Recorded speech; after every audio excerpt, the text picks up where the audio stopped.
Senator, congratulations. Huge win there. It's even bigger than polls suggested. Any idea what went your way and why so much went your way? Well, thank you for asking, Jason. I will have to start out by saying the hand of God was on this campaign, and the message resonated. And look, our internal polling showed us pretty close to this, but no one in Austin or anywhere else in the state of Texas thought this landslide would happen, and it did. I mean, it's a massive victory, and it shows, excuse me, that the Republican Party, our message resonated with. And as you know, I've been working with them for years with the grassroots and the base of the party. I know what they were looking for, and we delivered a very well executed campaign. Senator, you won the GOP nomination, obviously decisively here when we look at these results. Governor Abbott, though, wanted someone else in the position. And I know you have famously pushed him to the right, further to the right politically. What kind of working relationship do you expect to have with him if you're elected in November? Well, even though this was a massive win, but actually the governor called me yesterday, and we had a great visit. We really did. And we're united now going forward, as all Republicans should be. You know, primaries are a little tough. You know, there's no doubt about that. And so, but we talked about how we're going to beat the Democrats in the fall. We talked about legislative priorities that he has, and I'm looking forward to working with the governor. You will face State Senator Sarah Eckhart in November. More Democrats likely to show up, as you guys are probably expecting. But how are you going to pivot your campaign that's been on the ground for more than a year here now to attract moderate voters and independents to it? Well, my message is universal. It's bipartisan. It's a message to root out fraud, waste, and abuse in Austin. And nobody wants our money wasted. I mean, look, I'm taking the private sector mindset to Austin. You know, I'm a successful businessman, and my motto is seeing beyond the obvious. And I, like you and everybody else, knows that a dollar we don't spend is a dollar we saved, and it's a dollar I'm going to message that we can apply to property tax relief, for instance. And I know Texans are tired of renting their property from the government, and we need to lower that burden on Texans. And I'm going to be really focused on that. And I've got the track record. I've got the receipts to prove that if somebody is stealing our money, that I'm going to put them in jail. And that's a bipartisan message. I mean, the money belongs to us. It belongs to me and you and the people. And we want to make sure it's used correctly. And when Texans hear rooting out waste, fraud, and abuse in Austin, a lot of people say, well, listen, the Republicans have been in charge there in Austin for 30 plus years. Do you expect to find any waste, fraud, and abuse? Well, there's always going to be that in government, always. And I just put the simple question out there, who really runs Texas? And it's not the legislature or the executive branch, because the legislature is only there every other year for 140 days. It's the bureaucracy. It's the administrative state. And occasionally, after a period of time, the garage gets full of a lot of junk. Nobody likes cleaning out the garage, but we sure like pulling in when it's done. And that's what I'm going to do as comptroller. You've pledged to bring that private sector mentality to Austin. What does that look like, though?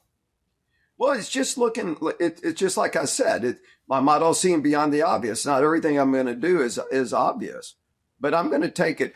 I'm not looking to upsize a business if I buy a business. I'm looking to downsize the business and make it more efficient. All the team members can get together, justify their position, and let's work together to make government as efficient as possible and spend as little money as possible. Because, government never has enough of our money. Let's just make sure that they understand who the money really belongs to, and it belongs to the people. But the spending decisions are in the legislative branch. I mean, your office is essentially writing the checks and balancing the checkbook, right? No, that's not all we do. Not at all. The comptroller has deep and vast responsibilities across the spectrum of the state.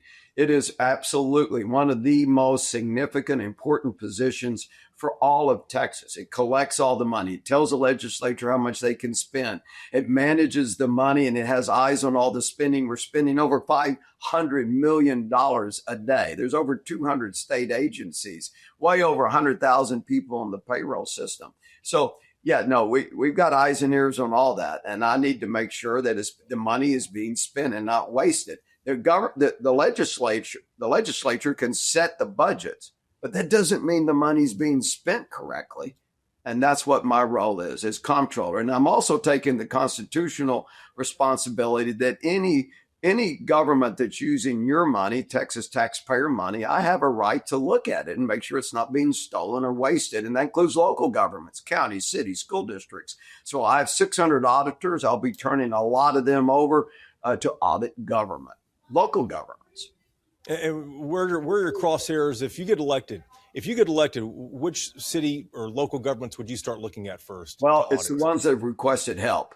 And I've been traveling the state, Jason, as you know, for over a year now, and you would be shocked at how many government mayors, city council members, county commissioners come up to me with a dossier, a file, an envelope with a stack of documents that say, this is the corruption in our county. This is the corruption in our city. Please help us. What can you do to help us? And so I'm going to turn my people loose to help a lot of people. So we'll be evaluating that. We'll have a robust whistleblower system in place, and we're going to root out as much corruption as possible in the state of Texas. One of the other responsibilities of the office, of course, is to manage the state school voucher program. The acting comptroller, Kelly Hancock, has rolled those out. But looking at what's been done so far, do you see any place that you need to revise or restructure or rework anything? Yes, I do. I'm a champion of that program. I wrote legislation when I was in the Texas Senate, actually education savings account legislation. And I'm a firm believer the best solution to our government school system to make them the best they can be is competition. I'm a free market guy. And I think we need to market it. We need to advertise it more as just one example. There's many others. But I want every parent and every student in the state of Texas to be aware of the program, that it exists, and we'll be focused some on that and a lot of other issues. But it has, 100,000 plus applications in the first few weeks. I mean, it seems like it's pretty popular now, isn't it? Well, it does, and it is. And that's it. I'm excited about that. I'm excited for the parents. I really am. I'm very excited. But if we have 200,000 people on the wait list, I think there'll be a little more pressure on the legislature to increase that program. Democrats are motivated this year. Are you concerned at all looking towards November? This is a midterm year. It's likely to favor the party that's out of power in D.C. Do you expect any fallout for that further down the ballot where your race lies? I'm going to win, and I'm going to win handedly. And I think all the Republicans will too. We're not taking anything for granted in the state of Texas. We're going to be working so hard to educate Texans that the Republican Party is the party of liberty and freedom. It's the party of making money and equal opportunities for everyone. And that message is going to resonate. I'm very excited about the fall and getting so many new people to come into the Republican Party. And we're a part of the family and the religion and our culture. And it's going to be an exciting time. And just to clarify, one of the priorities you have too, make sure I understand, is to unleash the state auditors on local governments if they come asking for money from the state?